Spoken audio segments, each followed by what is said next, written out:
ಶ್ರೀ ಗುರುಭ್ಯೋ ನಮಃ. ಮಾಯಕಾರ ಪ್ರಭುವೇ ನಮಃ. ಗಣೇಶ ದೇವಿ ವಾಗ್ದೇವಿ ಮಮ ವಾಕ್ಯ ಸಿದ್ಧಿ ಕುರು ಕುರು ಸ್ವಾಹ. ಈ ವೃಷಭ ರಾಶಿಗೆ ಲಕ್ಕಿ ನಂಬರ್ಸ್, ಅದೃಷ್ಟವನ್ನ ತಂದು ಕೊಡುವಂತ ನಂಬರ್ಸ್ ಗಳನ್ನು ಹೇಗೆ ನೋಡೋದು? ಈ ವೃಷಭ ರಾಶಿಯಲ್ಲಿ ಹುಟ್ಟಿರೋರಿಗೆ ಅಧಿಪತಿ ಬಂದು ಶುಕ್ರ, ಅದರಿಂದ ಇವ್ರಿಗೆ ಲಕ್ಕಿ ನಂಬರ್ ಬಂದು 6 ಆಗತ್ತೆ.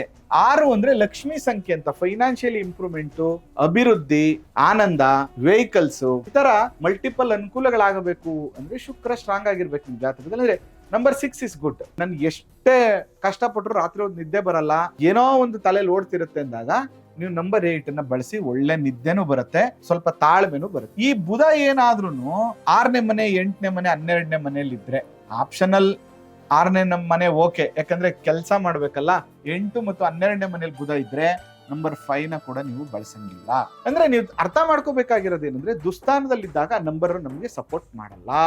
ಅದಕ್ಕೋಸ್ಕರ ನೋಡಿ, ಲಕ್ಕಿ ನಂಬರ್ಸ್ ಅಂತ ಬಂದಾಗ ಒಂದು ನ್ಯೂಮರಾಲಜಿಕಲಿ ಡೇಟ್ ಮತ್ತು ಜಾತಕ ಎರಡನ್ನು ಮಿಕ್ಸ್ ಮಾಡಿಕೊಂಡು lucky numbers, lucky colours, lucky stones ಈ ತರ ತಿಳ್ಕೊಂಡಾಗ ಏನಾಗುತ್ತೆ, ನಿಮ್ಗೆ ಅತ್ಯಂತ ಎಫೆಕ್ಟಿವ್ ಆಗಿ ಅದು ರಿಸಲ್ಟ್ ಅನ್ನು ತಂದ್ಕೊಡುತ್ತೆ.